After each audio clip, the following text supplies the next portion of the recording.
Buenos días de nuevo. Como directora de CEDON tengo el privilegio de moderar el siguiente debate que girará sobre la pregunta: ¿confluirán las diferentes tecnologías para los edificios inteligentes hacia un lenguaje común? Para tratar este tema tenemos aquí presentes a los presidentes, directores y representantes de las asociaciones más representativas del sector: el señor Valentín Fernández, representante de Fenitel; Miguel Roser Ballester, presidente del área de actuación en Hogar Digital, la METIC; Álvaro Mayol, presidente de Conex España; José González Díaz, vicepresidente de Building Smart; Sergio Rojas, representante de CEDIA España; Román Francés, presidente de Elon Musk España; y Pedro García Carro, representante de IFMA. La pregunta sobre la que gira el debate se plantea porque en el mundo de las nuevas tecnologías existe la misma incógnita que nos planteamos la mayoría de las personas respecto a si llegará algún día, llegará el día en el que todos los habitantes de los diferentes continentes hablaremos el mismo idioma. En el contexto tecnológico también existen varios lenguajes y que están destinados a subsistir conviviendo, dado que cada uno de ellos se ha identificado como el más eficiente en determinados contextos o en determinadas aplicaciones, sin que haya un lenguaje genérico que haya mostrado tener el máximo rendimiento a todos los niveles. Para tratar este tema con mayor profundidad, voy a pasar la palabra a los participantes del debate, que pediré que cada uno de ellos de manera consecutiva dé su visión sobre este asunto, su visión general, su visión general de... Perdón, he dicho antes Valentín Fernández de Fenitel, no, sino que es de IFMA. No, al revés. Está bien, bien, estaba bien. De acuerdo, ¿quiere alguien empezar? Hola, buenos días. Mi nombre es José González, vengo en representación de Building Smart. ¿Se oye? Sí. Mi nombre es José González, yo vengo en representación de Building Smart España. Es una asociación filial de Building Smart Internacional y de alguna manera en esta reunión soy el representante de lo que es menos electrónico, que es la documentación del edificio. En general somos, o ha sido, la gran olvidada. Se ha hablado mucho de sistemas de control, en general en los 2 días que habéis estado aquí, pero resulta que estamos controlando edificios que no sabemos cómo son por dentro. Esa es la realidad. No existe una documentación razonable y hay errores de bulto en muchísimos edificios muy señalados, superiores al 15% de su superficie. Estos son datos contrastados. Y se están tomando decisiones de uso y de control sin saber que se está controlando. Entonces, nuestro trabajo fundamental es estandarizar, poner de acuerdo a todo el mundo en que las cosas se llamen de la misma manera y se codifiquen de la misma manera. Es un movimiento internacional imparable. En el Reino Unido, a partir de enero del 2015, no se aceptan proyectos gubernamentales que no sean en BIM. Y también en Corea, Singapur, Finlandia, Estados Unidos, y yo espero que en breve suceda en España. Buenos días a todos. Yo soy Miguel Roser, estoy en representación de METIC y como presidente del área de actuación de Hogar Digital. Nuestro punto de vista en este entorno, más enfocado en lo que es el concepto de vida digital, en el cual confluyen un conjunto de ecosistemas. Estos ecosistemas son las ciudades digitales, edificios inteligentes, el hogar digital, y como usuario de todos ellos tenemos a la persona digital. ¿Vale? Dentro de este marco, dentro de METIC hay 2 grupos de trabajo. Uno es la Comisión de Smart Cities y otro es la actuación de Hogar Digital, en el cual se trabaja para fomentar y desarrollar todo lo que es el negocio dentro de lo que es el concepto de vida digital. Y como fruto de este trabajo se han desarrollado últimamente 2 documentos. Uno es el de viabilidad del hogar digital o la tecnología del hogar digital en las edificaciones rehabilitadas, son ya construidas, como presentado esta mañana Valentín en la anterior ponencias, y otro documento es el proyecto de instalación de hogar digital. ¿Vale? Y después ya entraremos en más detalle. Muchas gracias.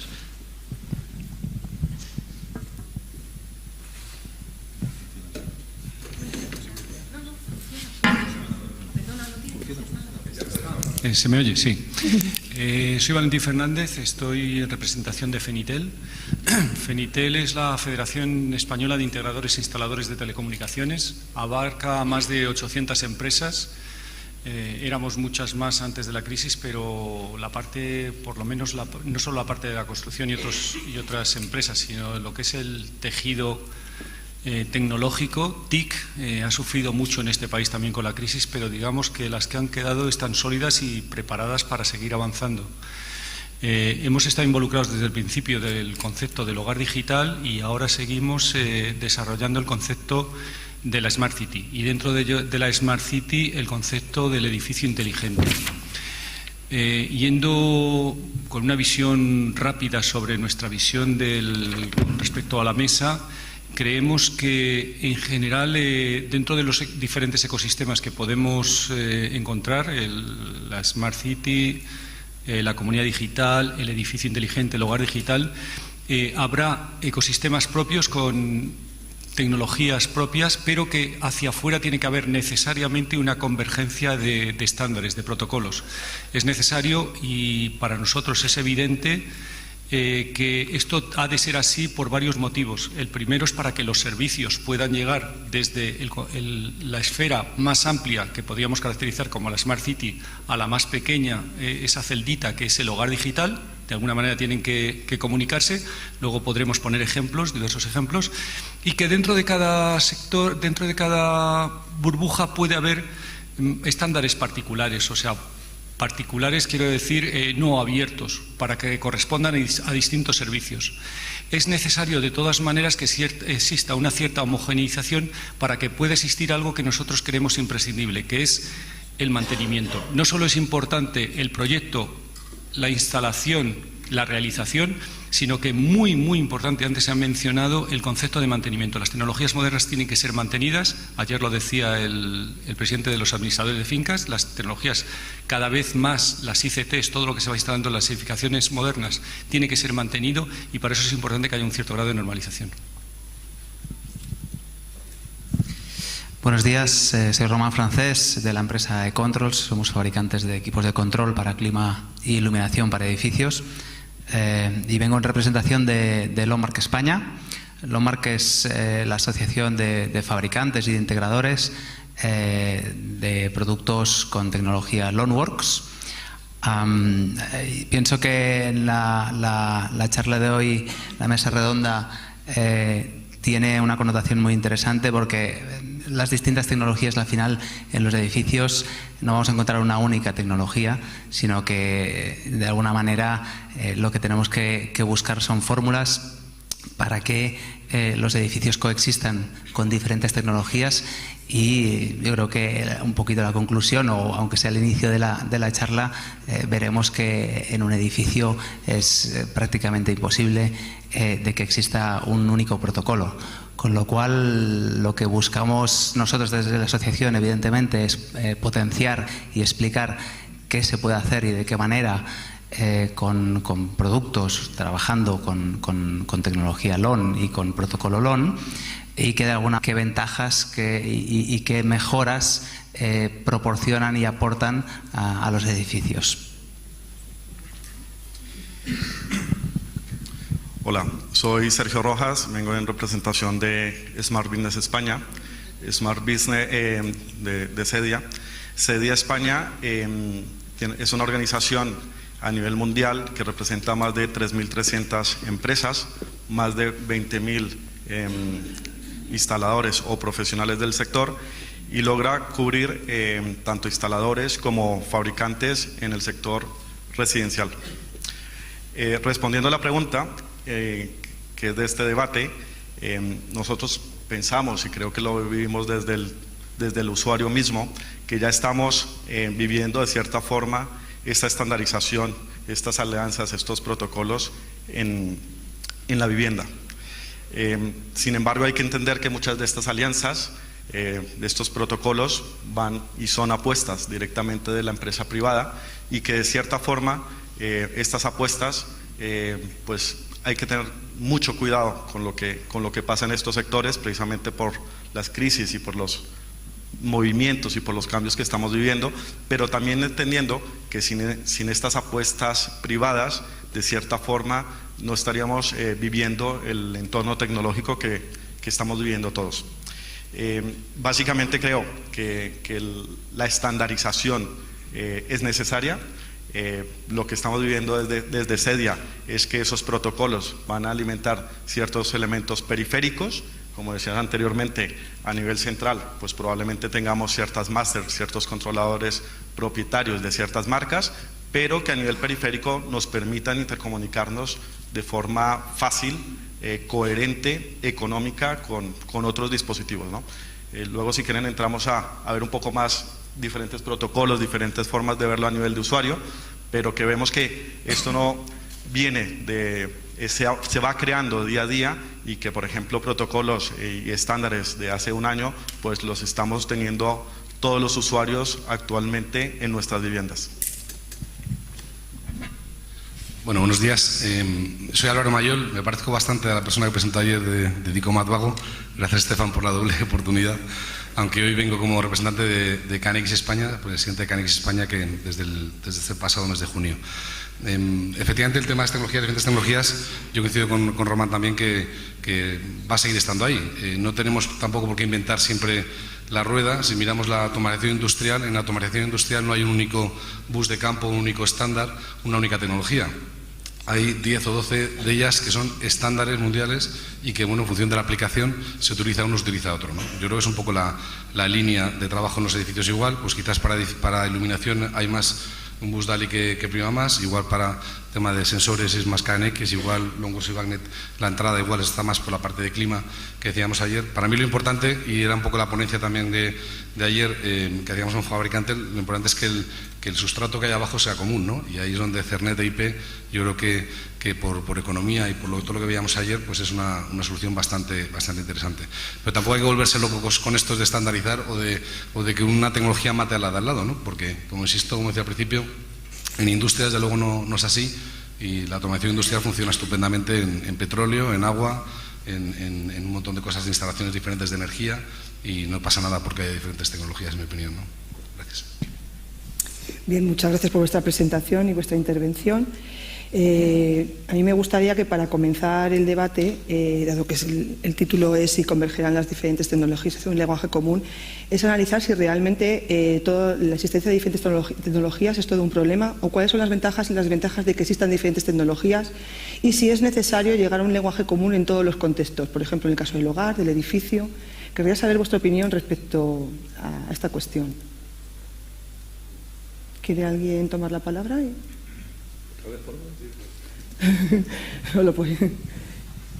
Bueno, yo trabajo en un nivel un poco distinto que los protocolos electrónicos entre controladores que habéis hablado los demás, ¿no?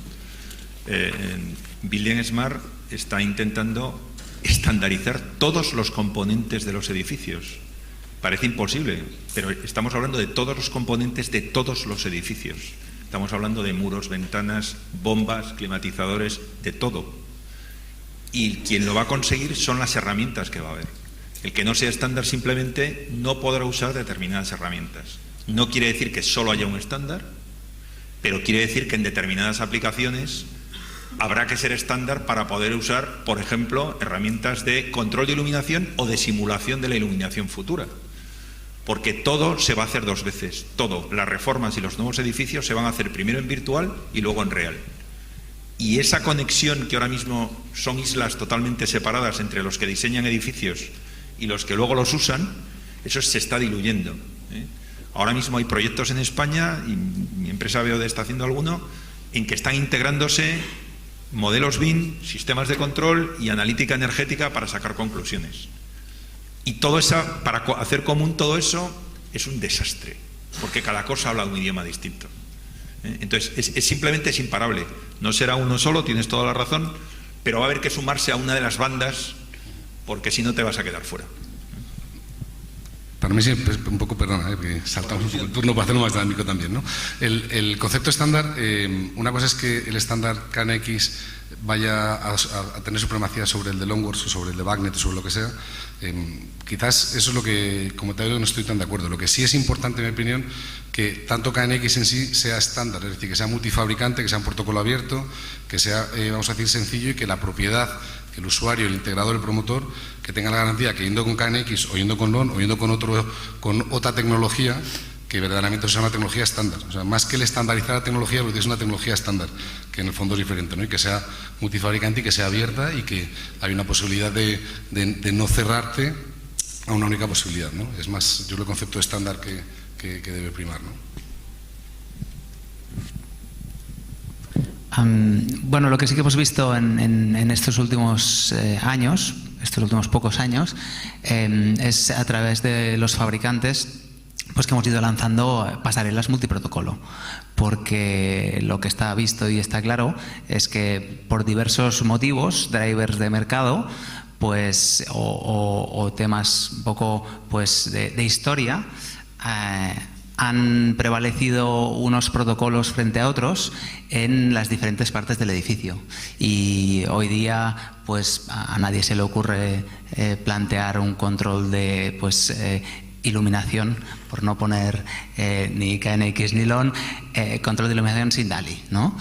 Bueno, pues ¿por qué? Porque al final varios fabricantes han visto que existen unas necesidades en control de iluminación, bueno, pues que hace unos 10 años ya se resolvían con LON de una manera determinada, pero no eran quizá las óptimas, ¿vale? También en KNX, luego quizá un poquito más posterior, se resolvieron de iluminación, pero tampoco eran exactamente las óptimas, y al final se ponen de acuerdo varios fabricantes y plantean un protocolo nuevo, y a partir de ahí pues un conjunto de productos, balastros, etcétera, ¿no? Y eso es un driver de mercado muy fuerte que pues estandariza prácticamente un protocolo para iluminación.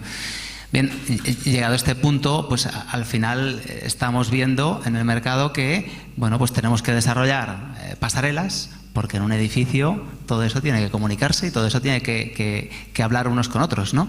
Y ahí es donde estamos, ¿no? Por tanto, la confluencia, lo que está claro para la propiedad, ¿vale?, del edificio, lo que está claro es que tiene que saber la inversión que pone en producto en su edificio sea rentable y sobre todo que sea sostenible. Y es básico a día de hoy, ¿vale?, que los protocolos sean abiertos, sean estandarizables y sean interoperables, o estándares y interoperables, para poder coexistir en un edificio, y que eso tenga a futuro pues un plan de mantenimiento, un plan de modificaciones, de que se pueda, que sea escalable, etcétera, ¿no? Bueno, yo voy a tratar el tema un poco más filosóficamente. Siempre hablamos de ciudades digitales, hogares digitales, edificios inteligentes. A ver, voy a la palabra digital. A menos la palabra digital deberíamos considerarla no tecnológicamente, sino en cómo facilitar que todos los servicios o todas las tecnologías que los tecnólogos nos inventamos o creemos necesarias, en que al final el que sobrevive debajo de la ciudad, debajo del hogar, debajo del edificio, son personas, y lo que quieren las personas es hacer un uso fácil, amigable y usable de todos los servicios que tanto hay en el hogar, en el edificio o en la ciudad. En cada ecosistema de estos se caracteriza por un tipo de servicios que confluyen tanto entre edificio y ciudad, entre edificio y hogar, pero al final hay personas. Por tanto, tenemos que tender a que la tecnología haga que el concepto digital facilite a todos el uso de estos servicios. Y para ello, cada ecosistema, cada ciudad digital, cada edificio, cada hogar, tiene unos servicios. Cada servicio hará uso de la tecnología o del estándar o de la tecnología más adecuada para proporcionar o hacer que este servicio llegue más fácilmente a la ciudad, al edificio o a la persona. Y como digo, para concluir, no hay nada que una buena pasarela solucione para que toda la intercomunicación entre ciudad, edificio, hogar y persona llegue de una forma fácil y sencilla. Yo quería abundar un poco en lo que se ha dicho poniendo un ejemplo. Un ejemplo que se puede extender, lo voy a poner para algo que en cuanto se habla de una Smart City todo el mundo pensamos que es la Smart Grid, la red inteligente de distribución de energía, pero que se podía extender igualmente a un concepto como es la teleasistencia o la telehospitalización, donde debe haber una coordinación perfecta y sin fallos entre el hospital y el enfermo que está hospitalizado en su casa, o los cuidadores, por ejemplo, de una persona que padece Alzheimer. Pero lo voy a llevar al concepto de Smart Grid, que por haber estado trabajando durante 4 años en un proyecto con las principales eléctricas del país, he podido ver en su magnitud. En la Smart Grid se conjugan, que es la utilización, como digo, inteligente de la energía y con ventajas para el usuario, se tiene que conjugar la producción de energía con su transporte y oferta a través de una comercializadora. Eso es lo que está previsto en la ley, que actualmente no se ejecuta como debe hacerse, pero que en el futuro deberá ser. Entonces, esta comercializadora hace las ofertas de energía barata al usuario en términos de mensajes, como los que nos hacen actualmente, por ejemplo, por la televisión o por Internet. Si usted utiliza la energía en determinadas horas, por ejemplo, cuando va a haber un huracán o algo por el estilo, que va a haber mucha producción de energía, en este momento será mucho más barato. Para que visualicemos la complejidad de lo que ahí se pone en juego, tiene que haber mensajes. Ya no me pongo ni en la producción de energía, ni en el transporte, ni en el envío de mensajes de ofertas de energía a la comercializadora. Solo me pongo en el papel de la llegada de la energía, de la producción hasta el usuario y de las ofertas comerciales. Estos llegan hacia una pasarela inteligente del usuario. Es evidente que si esos protocolos no están normalizados, estas ofertas no pueden existir, porque tiene que haber para todos los usuarios que hay una manera de ponerse en comunicación con ellos que sea más o menos homogénea. Como se ha mencionado anteriormente, esto no quiere decir que sea un estándar único, pero que serán unos pocos estándares que deben ser sí o sí, porque uno no puede producir pasarelas o contadores inteligentes indefinidamente para todos los protocolos. Pero sí que cuando esta oferta llega al hogar, sí que yo puedo establecer dentro del hogar una pasarela, como ha comentado Miguel, multiprotocolo, de tal manera que ésta pueda atender a los diferentes mecanismos o electrodomésticos que hay en el hogar. En este proyecto a 4 años que desarrollamos, que todavía puede encontrarse en Internet, el proyecto GAT, Gestión Activa de la Demanda, utilizamos para los electrodomésticos el KNX corriendo sobre IP, que no es tan frecuente, porque en realidad lo que veíamos es que IP sería el protocolo base sobre el que correrían las demás aplicaciones, y dentro del hogar luego para otros electrodomésticos o para el aire acondicionado, ya se mencionó, pues se utilizaba otros protocolos propietarios, pero que tenían una comunicación adecuada entre ellos y hacia el exterior. Eso es lo que quiero decir, que los ecosistemas deben respetar unas normas de estandarización, por lo menos en los grandes ecosistemas, para poderse comunicar con los pequeños, y que dentro de esto las pasarelas multiprotocolo podrán tener protocolos propietarios. Ayer se presentó una empresa que ya lleva unos cuantos años, pero que es un ejemplo de empresa en este país y exportando, que tiene ellos funcionan con busing, pero que su plataforma, su pasarela, admite cualquier protocolo. Él ya se puede comunicar con cualquiera. ¿Cuál es la ventaja? Pues que es más barato, funciona muy, muy bien y tiene ventajas con respecto a protocolos más estandarizados que a lo mejor para soluciones particulares resultan más caros. Esto es el ejemplo que quería poner de lo que hablaba. Para llevar la contraria, un poco hay que llevar en algo la contraria sobre temas de estandarización. Yo quería empezar eso, porque todos hablamos de los estándares como lo ideal. Probablemente, y solo para hacer un poco de debate, insisto que los estándares muy bien, pero su justa medida. Voy a poner 2 ejemplos. Cuando nace un estándar que es el DNLA, que es la posibilidad de comunicar dispositivos multimedia con dispositivos periféricos, que esto lo reconozcan sin necesidad de actualizaciones y sin necesidad de tan solo que se vea en la red, aparece un señor que se llama Steve Jobs, que creo que todos lo conocen. Se inventa un protocolo, un estándar para él, porque es propietario, que se llama AirPlay. AirPlay, para no entrar en tecnicismos, es muy similar al DNLA.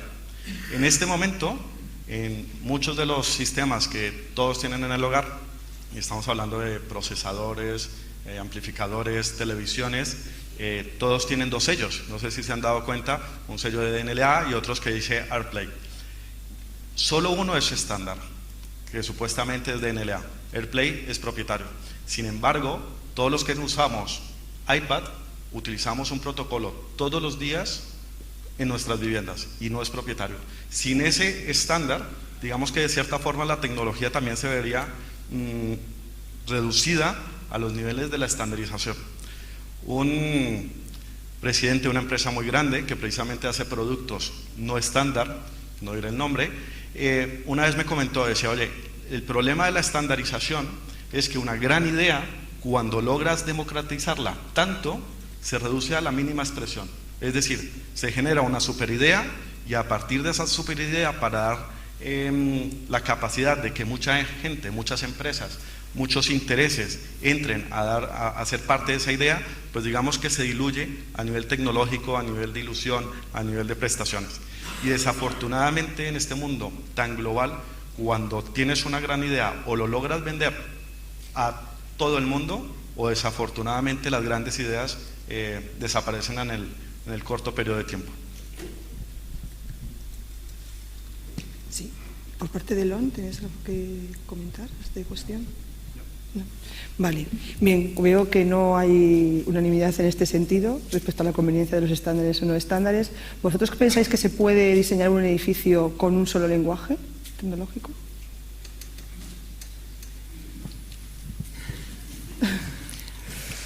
Poder se puede. La cuestión es que también dependerá de los servicios que quieras que tenga. Con lo cual, si quieres tener una serie de servicios donde realmente los puedas solucionar con un protocolo, pues ahí estará. Lo que pasa es que a día de hoy, si estamos hablando de edificios, este es un congreso de edificios, también se ha hablado bastante de viviendas, pues porque aúna a varias empresas del sector, pero en un edificio, y te diría, si hablamos de edificio mediano o grande, yo diría que prácticamente imposible que exista un solo protocolo, ¿vale? Estamos hablando de iluminación DALI en este caso, podemos tener LON muchas veces en clima, también en control de cortinas, de persianas motorizadas, podemos encontrar KNX, podemos encontrar incluso alguna solución en radiofrecuencia que no es estándar, aunque digan que es estándar, ¿vale? Lo que sí que tiene que quedar muy claro, o como mínimo desde nuestro punto de vista, desde Longmark, es que la propiedad tiene que tener claro, ¿vale?, que esa inversión sea rentable, lo he dicho antes, y es importantísimo que cuando analiza junto con la ingeniería qué productos poner o cómo diseñar el edificio, tiene que saber que ese edificio va a durar muchos años y que como tal, pues ha pasado también hoy por aquí una persona diciendo que, bueno, pues esa empresa que nos ha puesto ese producto ya no existe, ¿no? Bien, y nos va a ser es la parte más cara del edificio y la tenemos que cambiar y tenemos un problema. Bueno, si esto te pasa con un ordenador es un problema. Si te pasa con todo el edificio, el problema es un poco mayor, ¿vale? Desde el punto de vista de propiedad. Desde el punto de vista del integrador, ¿vale?, el integrador es una persona que tiene que formarse con su tiempo y con su dinero, ¿vale? Y el integrador lo que quiere es buscar soluciones, ¿vale?, que productos que le puedan solucionar la mayor parte de cosas de un edificio bajo un protocolo, bajo dos protocolos, pero en su tiempo, y necesita formación, ¿vale?, para saber cómo funcionan esos productos y qué pueden aportar al edificio, ¿vale? Y la ingeniería igual, ¿vale? La ingeniería tiene el difícil papel de estar entre la propiedad y el integrador, ¿vale? Y muchas veces nosotros hemos visto, y no es una crítica a las ingenierías, porque es un tema muy complejo, pero sí que se han especificado cosas que luego a la práctica los integradores, cuando han ido a hacer la puesta en marcha, pues ha sido realmente complicado ponerlo en práctica. Y ahí ha habido un mal trabajo, yo siempre lo digo, un mal trabajo en equipo. Hoy se ha hablado también, y ayer también, de trabajo en equipo. Es básico en un proyecto de edificio grande. Nosotros hemos estado en proyectos de hasta 20.000 puntos de luz, ¿vale?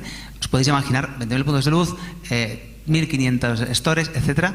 Es básico que ahí haya un frente común entre propiedad, ingeniería, integrador y fabricante, ¿vale?, para que ese proyecto sea un éxito, porque iban a confluir varios protocolos, cada uno con su complejidad, por fácil que digamos que es, y el tiempo de integración de puesta en marcha, ¿vale?, es importantísimo. En un edificio grande, el tiempo de integración, ¿vale?, o sea, en un edificio grande, al final, el coste del producto es una parte, pero el coste de integración, las horas que están ahí los integradores, es importantísimo.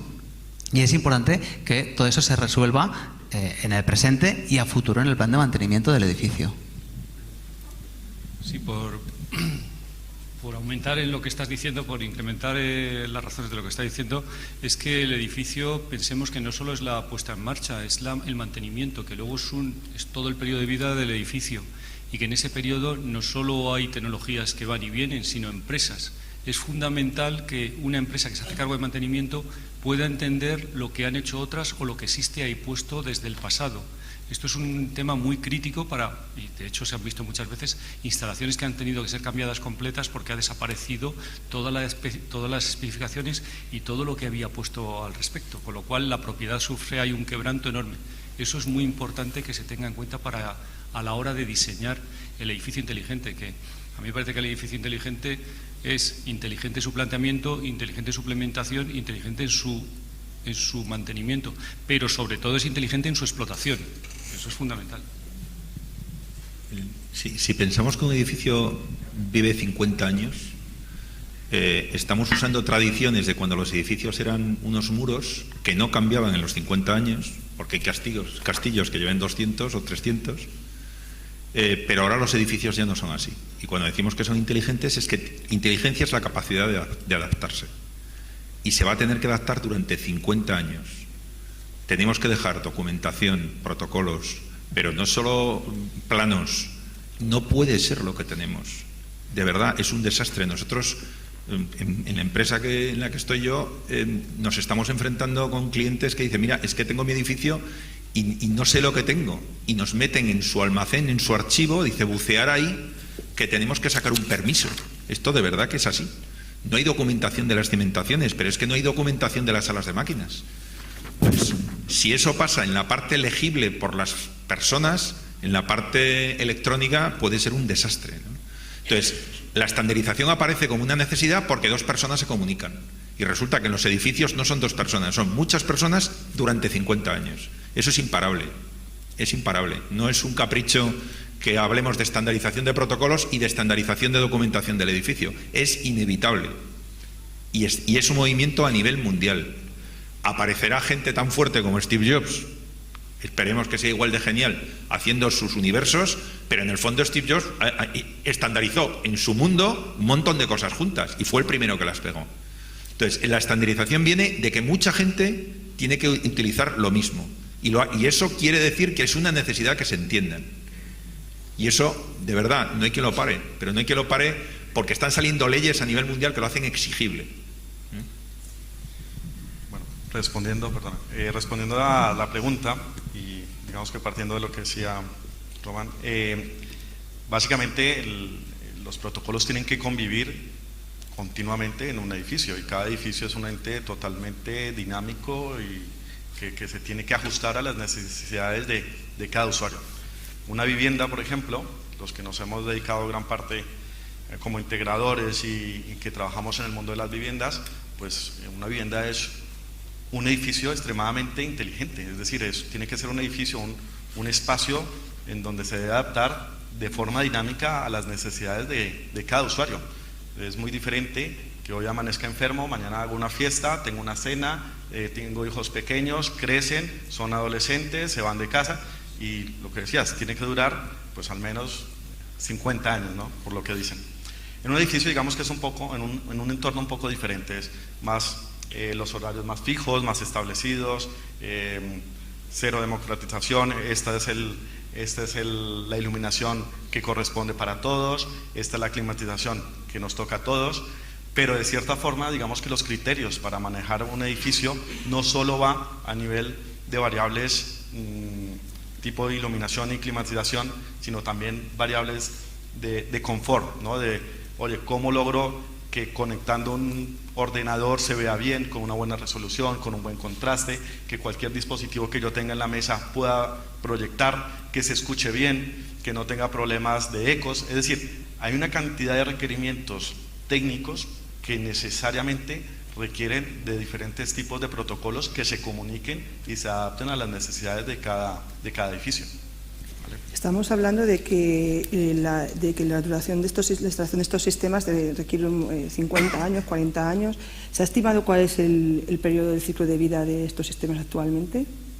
¿La duración del ciclo de vida estimada? ¿O en eso no se piensa? ¿Se piensa satisfacer las necesidades más actuales y más...? No, vamos a ver, en un edificio hay muchas partes.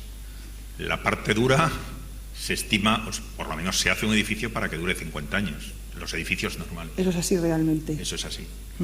La parte electrónica nadie piensa que vaya a durar 50 años, porque hace 50 años no existía la electrónica en los edificios. La parte mecánica pues tiene una reposición. De hecho, las garantías que se hacen o las garantías que da la ley en la parte de viviendas son 3 años para instalaciones, 10 años para estructuras. Eso es, digamos, es la parte de las garantías cuando vendes una vivienda, ¿no? Es verdad que tiene distintas partes, pero lo que no puede ser es que ni siquiera tengamos documentación de algunas de estas partes. Los edificios, y a mí me toca trabajar más en edificios que no son viviendas, cada vez son más edificios que funcionan, además de ser edificios que se habitan. O sea, se hacen cosas importantes dentro de los edificios del sector terciario. Centros comerciales, se experimenta con las temperaturas tienda a tienda. Ya no es que estés cómodo, es que compres más. Es que se oiga bien la música ambiente. O sea, en un CPD no os quiero contar la cantidad de cosas que se afinan para que todo vaya como las rosas. Entonces, el edificio que funciona es cada vez más importante. Y si queremos que funcione para todos, intervienen los que los diseñan, los que lo instalan, los que los mantienen, los que los usan y los que los van a seguir usando en la siguiente generación. Lo tenemos que hacer de manera que todos estemos hablando de lo mismo. No digo que haya un único idioma, pero por lo menos tiene que ser razonablemente estable, ¿no? Y eso es lo que de alguna manera viene impuesto, pero impuesto por la necesidad. Nadie se le ocurriría hacer un CPD sin documentar, ¿no? Porque es un edificio que su función primordial es funcionar todos los días. O sea, el edificio es la funda del ordenador que tiene dentro, ¿no? Y cada vez hay más cosas de estas, ¿eh? Hay auditorios, museos, todas esas cosas tienen requerimientos de funcionamiento, no solo de espacio. El edificio ha dejado de ser un conjunto de espacios y es un conjunto de espacios que se usan para una cosa. Y eso pone unos requerimientos fortísimos en funcionalidad y eso lleva a la estandarización. Yo creo, Belén, que hay un aspecto importante y se ha utilizado estos días el ejemplo del coche, que aquí también podemos utilizar, ¿no? Un fabricante de coche desarrolla una tecnología y él va a querer él quiere que tú sigas utilizando un servicio en su taller, que le compre el siguiente coche, etcétera. Es decir, la propiedad del coche y el fabricante tiene una relación de largo plazo. En un edificio, el edificio se vende, cambia de manos, la propiedad no es la misma y la continuidad del día de mañana, en general, pues no está garantizada. Por eso, para mí, a tu pregunta, perdón, lo importante es pensar en la propiedad, pensar en el arquitecto, que muchas veces es los ojos de la propiedad en la obra, ¿no? Ya que hemos hablado de los integradores, son muy importantes, de las ingenierías son muy importantes, de los fabricantes somos muy importantes, pero el arquitecto es una pieza para mí muy importante porque es la mano de la propiedad en el edificio. Y bueno, pues si pensamos en una propiedad de centros comerciales, explotar el centro comercial mucho tiempo, pero si pensamos en una propiedad de un edificio de oficinas, igual no es así. Entonces, el arquitecto tiene que saber hasta qué punto tiene que saber de todas estas tecnologías, o tiene que saber la funcionalidad que puede hacer, en primer lugar, y en segundo lugar, si tiene una continuidad y es un estándar que no le ate a ningún fabricante o integrador o instalador o nadie del resto de la cadena de valor. Y para mí esa es la pregunta clave. Y bueno, en mi percepción, el arquitecto tiene que conocer la funcionalidad, la propiedad tiene que conocer la funcionalidad y tiene que estar seguro que la tecnología que utilice o tecnologías que utilicen, si es más que una, pues más que una, pero que sea un tema de garantía de continuidad en el tiempo, ¿no? Y eso es muy importante y es el matiz para mí, ¿no? Desde el punto de vista de lo que sería ya el hogar, cambiando de un poco, las tecnologías o cuando se diseña el hogar deberíamos tener en cuenta el ciclo de vida de una familia, que al final es la que vive en la casa, y en un periodo razonable las necesidades de los diferentes consultores que hay internos en la vivienda, es decir, mis hijos, mi mujer, son mis consultores y sus necesidades cambian de acuerdo al ciclo de vida en que están. Una vivienda puede empezar con una persona, pasa a 2 y puede aumentando. Y las necesidades de la vivienda van variando. Por tanto, las tecnologías, ya no solo desde el punto de vista de las TIC, sino arquitectónicas, etcétera, tienen que ser capaces de adaptarse a estas necesidades de los diferentes miembros que componen una familia. Yo creo que es la gran pregunta de este tema, es el tema de cuánto dura la tecnología realmente. Y es un tema ¿Somos honestos muy vendiendo complicado. los sistemas sin dar ese dato? Te lo digo afuera, sinceramente no. No porque no lo queramos hacer, porque probablemente, digamos que en esta forma somos parte o somos marionetas de lo que se está cocinando en otros mercados, en otros sectores, con otros intereses, en otras situaciones. Solo por poner un ejemplo muy rápido, yo me acuerdo que en el 2007, no sé si se acuerdan que salió el HD DVD versus el Blu-ray. Bueno, eran 2 peleas de titanes, Microsoft versus Sony, ganó Sony, bueno, perdió Microsoft. Los que apostaron o apostamos en ese entonces por una tecnología, pues absolutamente hemos perdido y casi que hemos tenido que tirar a la basura un equipo que era bastante costoso. Ese es el gran problema de la tecnología hoy en día. Toda la parte de las apuestas que se hacen a nivel de grandes fabricantes, que al final a nivel de integradores, pues digamos que de cierta forma, como decía Román, pues tenemos que ir detrás de los que nos den ciertas garantías, de los que nos den ciertas mejoras comerciales, y de cierta forma, pues obviamente vamos manejando hacia ese entorno. Hay que saber muy bien la parte técnica, por dónde va, la parte tecnológica, qué se requiere, como decías tú. Oye, lo importante es lograr mantener un sistema, no es solo venderlo, sino mantenerlo. ¿Cómo hacer todo el tema de los upgrades? Toda la parte de la obsolescencia tecnológica. Cuando uno compra un edificio o compra una vivienda que está domotizada, pues a los 2 años las percepciones de la domótica como la percepción de última generación ya no es la última a los 2 años, ni siquiera a los 6 meses. Entonces, esa sensación de que hemos sido que somos obsoletos, es lo que tenemos que velar todos los integrantes a nivel de estandarizaciones, de mantenedores, de que los mismos fabricantes sean capaces de hacer actualizaciones reales que logran mantener esas estructuras, esas situaciones en constante armonía permanente, porque si no vamos a lograr es que tengamos tecnología de comprar y tirar, que ese es un gran problema que nos estamos encontrando actualmente. Una tele de hace 6 años pues ya es un elemento obsoleto y antes duraba 25 años o más. Entonces, claro, los fabricantes quieren vender, pero ¿bajo qué coste? ¿Vale? Para mí es uno de los grandes problemas que tenemos actualmente en el mundo tecnológico. Me gustaría, porque esto es un peligro lo que está diciendo, no es que no sea cierto, es que es un peligro, porque esta es una cuestión que yo he tenido muchas veces hablando con promotores, constructores, arquitectos. La precisión es la siguiente: es verdad que la tecnología evoluciona muy rápidamente. Nosotros hace 2 años o por ahí es cuando se empezó el tema de la TDT, 3 años ya, 3 años, 2 años o 3, empezó la TDT, hemos instalado todos en nuestras casas pues un sistema mejor de recepción, hemos cambiado los televisores si hemos querido, porque si no lo seguimos viendo a través del aparato adaptador. Y en nada tendremos aquí el nuevo estándar 3D para televisiones, para Smart TVs, conectadas a Internet y además con un estándar 3D. Tendremos, ya os prevengo que hay que hacer otra adaptación en todos los sistemas. Va a haber que hacer 2 adaptaciones, por cierto. Una, en cuanto empiece por el tema del dividendo digital, hay que adaptar los nuevos sistemas de recepción de televisión en nada, para el cambio de frecuencias. Y luego llegará el 3D, así que estamos inmersos en ello. Pero no dejamos nunca de ver la televisión, siempre la vemos, incluso la podemos seguir viendo con un aparato antiguo. ¿Quiere decir que no estamos actualizados? Pues no. No sé si es muy necesario que la televisión esté actualizada debido a los contenidos, pero podemos decir que con un televisor antiguo la seguimos viendo. Entonces, la pregunta clásica es cuando un arquitecto o un promotor quiere construir algo y dice, bueno, claro, tú me estás diseñando unos sistemas, pero dentro de 2 años estarán desactualizados. Pues la respuesta, 2 años quiero decir 18 meses o 2 años porque es el periodo constructivo. Pues no, la respuesta es no.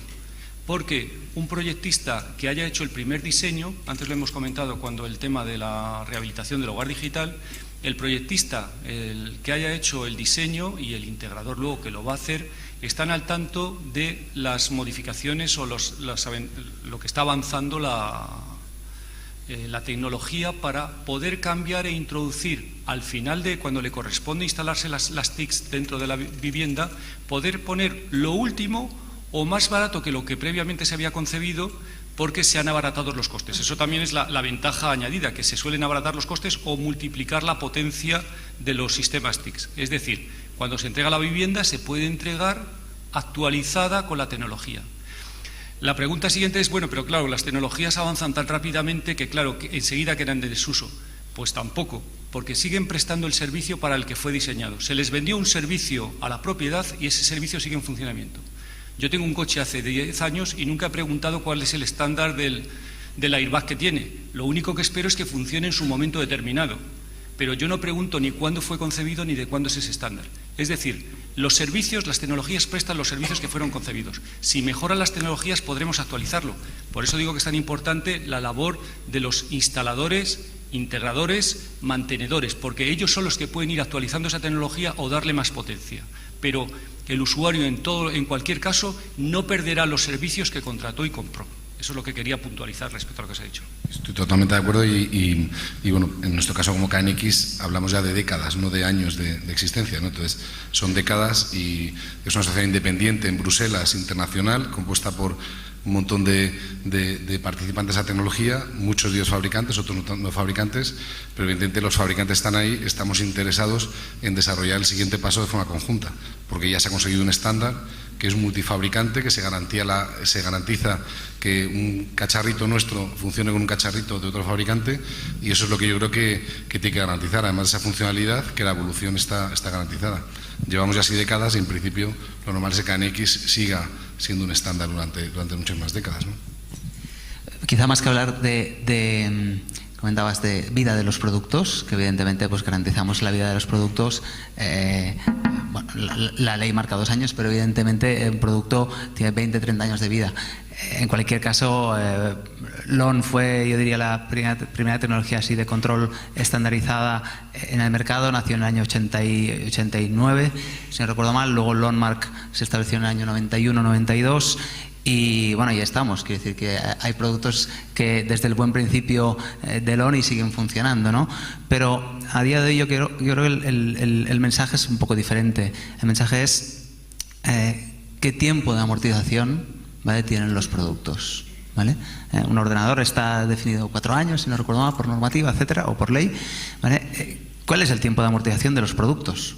Porque a partir de ese tiempo de amortización probablemente habrá un producto en el mercado en el cual te valga la pena sustituirlo porque tendrá más prestaciones y te dará, si hablamos de ahorro energético, un ahorro de energía superior al que nosotros podamos lanzar la semana que viene al mercado, un sensor nuevo, etcétera. ¿Por qué? Porque simplemente de aquí a 7 años tendremos más ideas, habremos cocido más ideas, habremos desarrollado nuevos productos y por lo tanto te valdrá la pena, ¿vale?, realizar aquel cambio. Con lo cual, el concepto de envejecimiento de producto es importante, pero tenemos que contar también que en Europa un plan de amortización de equipos en un edificio inteligente, 6-7 años, no es nada descabellado. Aquí nos están pidiendo, clientes nuestros, nos están pidiendo, Román, 2-3 años. Digo, bueno, sí, también me gustaría que fueran 90 días antes de pagar la factura de los propios equipos, pero eso no es posible. O sea, también dependerá del edificio, ¿no? Bueno, en cuánto me pongo estos equipos y en cuánto se amortizan. Digo, hombre, pues dependerá de muchos factores, de las características del edificio, etcétera, etcétera, ¿no? Pero yo sí que entraría en un poco la tónica de hablar de amortización de equipos más que de coste puro y duro de un equipo, ¿eh? Muy bien. Yo creo que ha quedado el tema claro a este respecto. Y aquí en esta conversación ha salido la palabra de arquitecto, ingeniero, integrador, que son los diferentes actores que intervienen en el diseño de los edificios inteligentes. Yo quería saber vuestra opinión sobre el papel que debe adoptar cada uno de ellos en este diseño. Por ejemplo, ¿el arquitecto debe centrarse en las funciones o debe ahondar más allá en el sistema tecnológico implantado. En el caso del ingeniero, ¿hasta qué punto está condicionado por el fabricante con el que diseña el proyecto del edificio? Querría saber y el integrador, ¿qué papel tiene el integrador después de estos dos actores? A ver, si quieren empiezo yo. Como CEDIA, digamos que nos hemos dado cuenta precisamente de esta gran problemática de que no estamos comunicando bien, de que los diferentes participantes de la creación de este tipo de edificios o espacios pues tienen intereses totalmente contradictorios. El arquitecto pues hacer su buena estructura, un buen edificio estructuralmente hablando, el interiorista pues que la foto, como decimos nosotros, salga bien, el interiorista, el integrador pues que obviamente que todas las tecnologías le funcionen de forma adecuada, y al final lo que recibe el usuario final pues es un engendro un poco extraño de experiencias.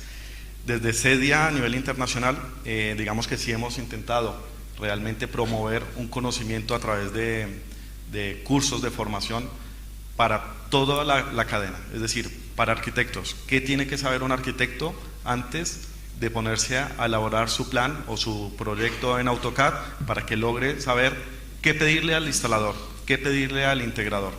De esta forma, digamos que sí intentamos de cierta forma garantizar que al menos el arquitecto sea consciente y trabaje de forma coherente con los diferentes participantes del proyecto. Además de ser vicepresidente de Building Smart, yo soy director general de BOD y ahí hacemos arquitectura e ingeniería. O sea, me siento aludido, ¿no? Yo tengo allí 25 arquitectos y es que resulta que el arquitecto que sabía de todo del edificio, el que hizo la catedral de no sé cuánto en el siglo X, ese ya no existe, ¿no? Ahora un edificio de mediana complejidad es una colaboración entre mucha gente. El arquitecto, por supuesto, da la forma y probablemente el concepto, pero luego la estructura la da un estructurista, que es el que tiene que plasmar aquello de una manera compatible con el concepto del arquitecto. Y las instalaciones, pues hay otros ingenieros que las hacen, ¿no? Y todo esto aparece una colaboración continuada, que es un proceso muy complejo. Y complejo objetivamente, quiero decir, hay mucha gente colaborando en un espacio de tiempo que cuando uno cambia una decisión está influyendo en los demás, ¿eh? Y eso puede parecer que es en la fase de diseño, pero eso se traslada a la fase de la construcción. La tecnología ahora nos está ofreciendo una solución muy relevante en este aspecto, ¿eh? Y es algo que permite ponerse de acuerdo antes de ejecutar, porque lo grave es cuando llegas, ejecutas y te sale un camello en vez de un caballo, que es lo que está pasando muy abundantemente, ¿no? Y la tecnología nueva se llama BIM. Se va a construir todo virtualmente antes de hacerlo realmente. Y en esa parte virtual es muy fácil ponerse de acuerdo porque los errores valen la centésima parte, ¿eh? Estamos hablando literalmente de que el coste de una ejecución virtual es del 0,5 al 1% del coste de la ejecución real. Con lo cual, las reuniones de obra virtual, que ya las hay, son reuniones en las cuales no está el factor económico encima de la mesa. O sea, a mí no me importa tirar mañana toda la estructura porque tú has cambiado de idea, porque rehacer la estructura me lleva una mañana. Claro, si la estructura está a medio hacer y es de verdad, esa ya no se tira, ¿eh? Entonces, la solución viene por herramientas de colaboración y la tecnología ha puesto encima de la mesa una cosa que se llama tecnología BIM, Building Information Modeling. Es radicalmente diferente a todo lo que hemos hecho, de verdad. Nosotros llevamos 1,5 millones de metros cuadrados durante la crisis, construidos virtualmente, ¿eh? Y ahí nos tenemos que reunir con la gente de control y con la gente de ingeniería y con la constructora, y hay que ponerse de acuerdo, pero hay que ponerse de acuerdo antes de llegar a la obra, ¿eh? Y eso va a ser así porque además no nos van a dejar hacer otra vez obras de las que tardan 3 años en ejecutarse desde el día que se deciden, porque no hay ningún consejo de administración que tome decisiones a 3 años vista teniendo en cuenta lo que ha pasado los últimos 3. Y los plazos se van a cortar, y eso es porque esas herramientas colaborativas nos lo van a permitir. Y eso va a quedar documentado para que luego la gente de explotación pueda usar el edificio de una manera más inteligente. Entonces, la solución es, nadie va a saber de todo, esto es demasiado complicado, demasiado complicado. Yo hace poco he tenido que colaborar en un hospital de Abu Dhabi, 250.000 metros, no os imaginéis lo que era aquello, era un caos, o sea, es un proyecto faraónico de estos, no hay nadie que lo tenga en la cabeza, pero está muy bien documentado. Tú puedes ir y ver el efecto que hay de lo mío. Te metes en el modelo y vas a ver la esquinita izquierda, que es la que te preocupa hoy, ¿no? Entonces, el tema es, la tecnología está encima de la mesa y hay que meterse en ella. No hay solución. Todos los edificios relevantes de España se van a modelar en BIM en los próximos 10 años. Seguro. Pero no los de España, los de Europa. ¿Por qué? Porque es la única manera de hacerlos rentables y más flexibles a los cambios de necesidad, que cada vez serán más rápidos y más imperativos. Yo quisiera decir que ayer se surgió el tema de que si las profesiones van a continuar siendo como son, y surgieron los miedos típicos de que un ingeniero pues ya no va a saber bien cuál es su campo de actuación, un arquitecto, etcétera. Yo creo que todas las profesiones que ejercemos, yo soy ingeniero de telecomunicación, se están diluyendo. Ayer vino aquí un arquitecto que se había especializado en software para la simulación de, no me acuerdo si la eficiencia energética en edificios o algo por el estilo. Es decir, yo creo que vamos cogiendo especializaciones sin haber llegado a Bolonia, que ya nos pilla un poco mayores, pero cada uno a lo largo de nuestra vida profesional nos hemos ido especializando y vamos cogiendo diversas profesiones. Es evidente, estoy de acuerdo, y nosotros estamos trabajando en el Colegio de Ingenieros dentro de las nuevas actividades profesionales en las nuevas profesiones de ingeniería de telecomunicación, y un tema relacionado con la edificación es lo que se llama la mesa de expertos. Lo llamamos la mesa de expertos, que tú dices que es la mesa realmente donde se juntan diferentes expertos. Ayer salió otra vez aquí a colación, pero que puede haber un abogado, un sociólogo, un ingeniero, un arquitecto, etcétera, que con la propiedad estudian hacia dónde va a ser ese edificio. Y antes de empezar a incurrir en los contradictorios, que son los que encarecen la construcción y luego hacen una mala ejecución y luego requieren reformas más adelante, antes todos esos expertos tienen que ponerse de acuerdo, y para ponerse de acuerdo tienen que tener un lenguaje común. Evidentemente, un arquitecto no va a saber a lo mejor de un protocolo como sé yo, pero yo tampoco necesito saber de él cómo va a ser un tipo de bioclimatismo, pero sí que tenemos que estar de acuerdo antes de que ese edificio empiece a construirse, esa modelización hacia dónde va a parar. Eso es fundamental, y para ello yo creo que estamos creando nuevas especializaciones para que esto pueda llevarse a cabo, donde todas las especialidades puedan poner sus conocimientos en común para desarrollar este concepto del edificio inteligente. Si no, no es viable la cosa hoy en día. Un problema real que existe, Belén, yo creo, es que en un proyecto de ingeniería de un edificio, ¿qué presupuesto se dota a la ingeniería de la domótica y mótica, eficiencia energética, como lo queramos llamar? ¿Qué presupuesto se dota? ¿Se amplía el presupuesto del cálculo de instalaciones, se amplía el presupuesto y el tiempo de la puesta en marcha del edificio porque el edificio vaya con domótica, por utilizar la palabra? Probablemente no. La pregunta no es cómo es, sino cómo debería ser. Bueno, claramente tiene que haber unas partidas presupuestarias para que una ingeniería al detalle de la automatización o el control del edificio, tiene que haber una partida presupuestaria y en tiempo para que el integrador pueda ejecutar esa obra, que a veces será un instalador eléctrico, a veces será un integrador aparte, y esas partidas en general no existen. Entonces, como no existen, ¿qué pasa? Que la ingeniería no tiene tiempo o dinero para hacerlo, pues se apoya en un fabricante o se apoya en una figura externa que muchas veces mediatiza el contenido del proyecto. Y simplemente porque la propiedad o el promotor no le ha dedicado un presupuesto. Y eso es la vida real, lo vemos todos los días en proyectos de ingeniería que realmente no lo ha hecho la ingeniería, que lo ha hecho un fabricante, el que sea. A veces uno, a veces otro. Y eso trae una cantidad de problemas añadidos tremendo. ¿Cómo se hace la especificación? Si se utiliza una tecnología estándar o no es estándar, multifabricante o no multifabricante, y eso ya afecta todo el ciclo de vida del edificio, los 50 años que hablábamos antes, ya está mediatizado simplemente porque no se ha dado una partida presupuestaria a esa parte de ingeniería. Sí. Estamos en una situación muy interesante. Hemos tenido un boom inmobiliario. Hemos bajado los honorarios a menos del 5%, los honorarios profesionales para hacer edificios a menos del 5%, y tenemos desviaciones en las obras superiores al 20 o al 25%, lo cual es totalmente absurdo.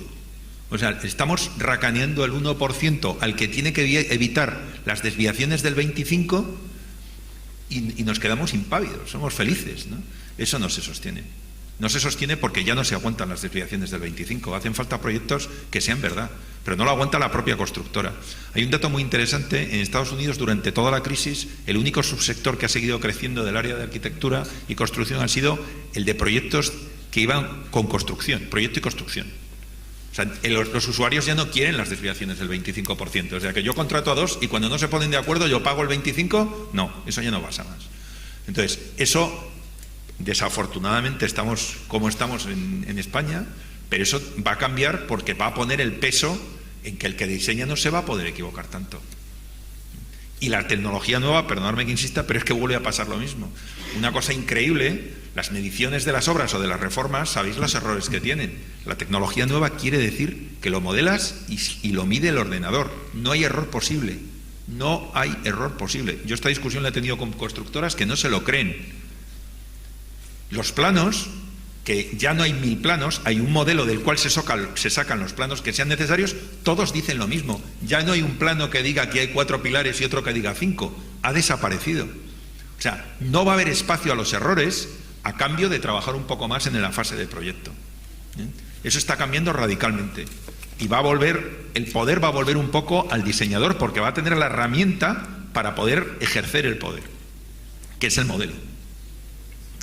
Bien, estamos en el Congreso de Edificios Inteligentes y hemos hablado frecuentemente de la tecnología BIM, que era una de las cuestiones que quería plantear, pero ya se ha desarrollado. Y también hay otra cuestión que era la plataforma Fireware. Querría saber cómo se integra esta plataforma en los edificios inteligentes.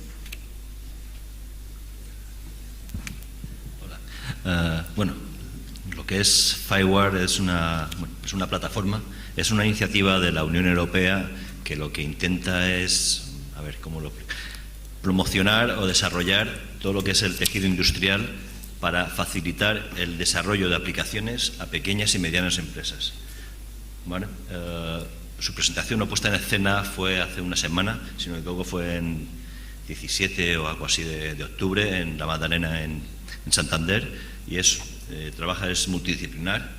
Está el gobierno, está Red.es, está multitud de gente, y es una plataforma abierta que intenta ser el sistema operativo de las ciudades digitales. ¿Vale? Un ejemplo es que participaron en este evento, participaron alrededor de unas 300 personas, hubo un concurso de desarrolladores que en 3 días desarrollaron aplicaciones que podían interactuar y acceder a datos de ciudades digitales. Y bueno, por modo de ejemplo que antes salió a televisión, la aplicación ganadora fue una aplicación desarrollada para interactuar y acceder a datos de Smart Cities en el televisor. ¿Vale? Esto fue un modelo. Cuando digo de Smart Cities podemos evaluar con su hermano pequeño, que es el edificio inteligente, y hasta incluso con el otro hermano pequeño, la célula básica, que es el hogar. Por tanto, es una plataforma que a día de hoy, si alguien quiere experimentar, dentro de Red.es existe una especie de laboratorio que se llama FI.lab, que permitió hacer los desarrollos de aplicaciones. Muy bien, pues muchas gracias por vuestras intervenciones, que se nos acaba el tiempo, y quería dar la oportunidad a los asistentes en la sala para que hagan preguntas si lo creen conveniente, si les apetece hacer alguna pregunta a los participantes de la mesa. No sé si hay alguna pregunta.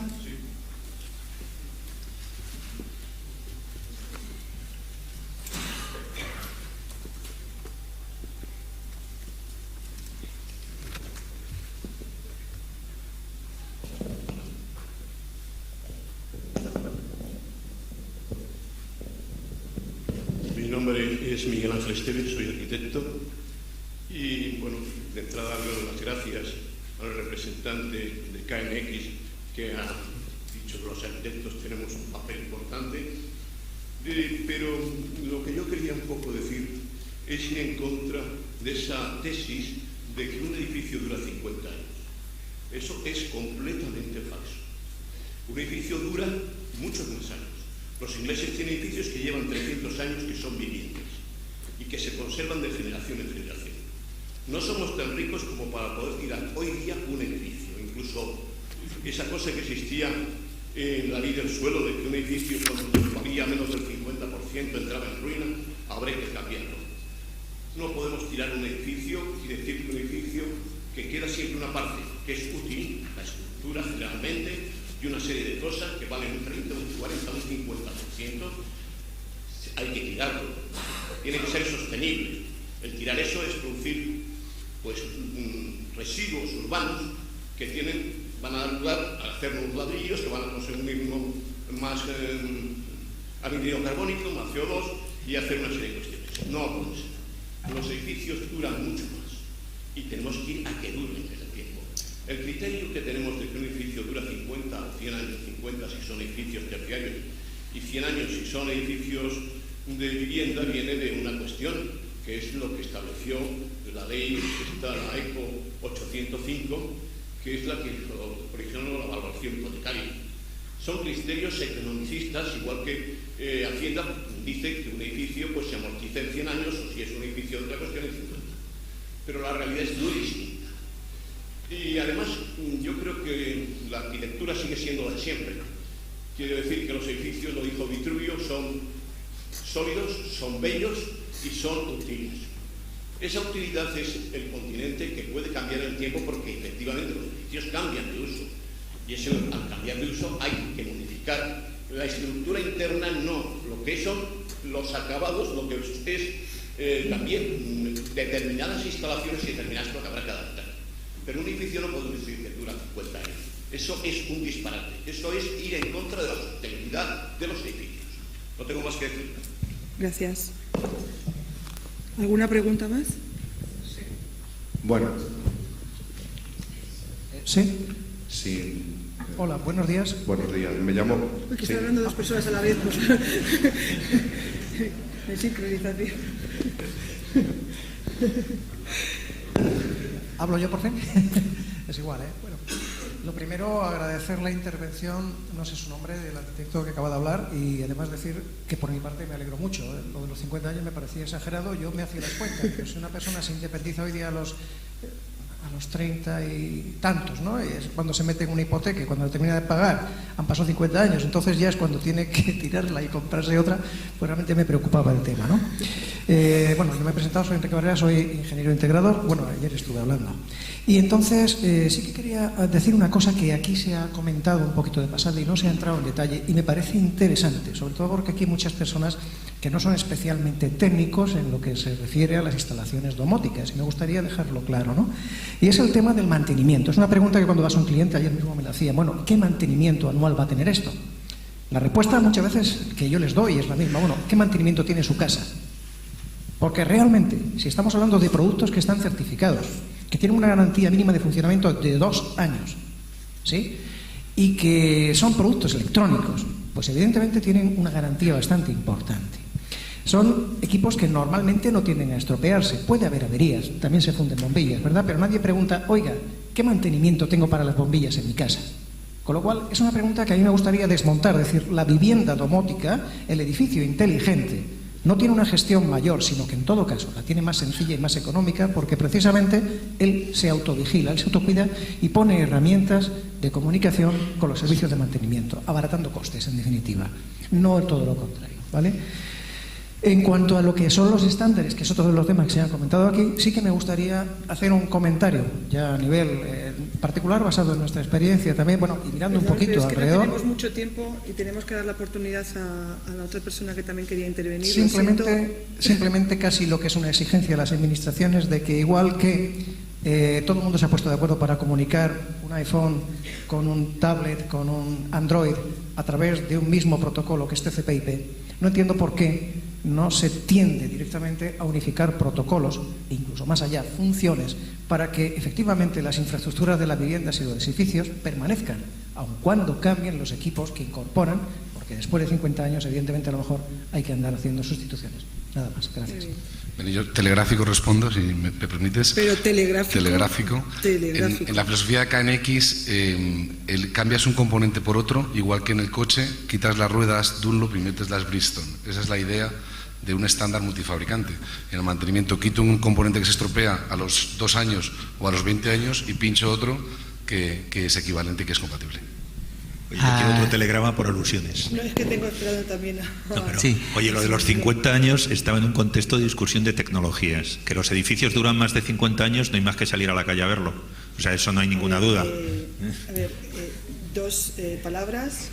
En cuestión del tema de mantenimiento, imprescindible, sobre todo en edificios donde son normalmente de alquiler, de oficinas. Lo que siempre nos han pedido es que estos edificios, a nivel de mantenimiento, sean particionables de manera rápida Y aquí es donde, por ejemplo, en LON sí que ha habido una apuesta muy fuerte tecnológica para, de una manera muy rápida, muy ágil, ¿vale? Y tenemos herramientas que lo permiten en el mercado, que nos permiten reposicionar, ¿vale? Recalcular o rediseñar la configuración de los dispositivos para adaptarlos a nuevas partes de la instalación. O sea, tú querías alquilar zonas de 50 metros, luego una zona de 150 metros, y que todo esto con herramientas muy inteligentes, ¿vale?, se puede hacer de una manera rápida, ¿vale? Esto antes tenías que recablear toda la instalación, ¿vale? Hoy día con productos y con herramientas, en este caso LON muy orientado a edificio, se puede hacer en muy poco tiempo, ¿no? Y esto hace que pues, los edificios no envejezcan desde el punto de vista de producto en pocos años, ¿no?, sino que sea muy amortizable y rentable en la vida del edificio. Bueno, lamento no haber entrado en el debate antes porque es muy interesante, pero ya aceptamos la última pregunta por parte de la persona que estaba hablando anteriormente, que ha coincidido con... Bueno, solamente telegrafiando. La pregunta de la mesa redonda, obviamente sí, nada más, es lo que opino. Con respecto al tema BIM, totalmente de acuerdo. O sea, no se va a concebir en los próximos años diseñar un edificio o proyectar un edificio sin tecnología BIM. Lo tengo clarísimo, si no, gastaremos mucho más dinero. Y otra cosa que también me gustaría apostillar es el tema de la documentación SBIL en los edificios. Estoy de acuerdo contigo, es un desastre. Así que, bueno, pues eso hay que solucionarlo inmediatamente. Bueno, muchas gracias. Yo también concluyo el debate de manera telegráfica. Muchas gracias a los participantes, ha sido muy interesante, y también muchas gracias a todos ustedes. Y bueno, nos vemos dentro de un ratito.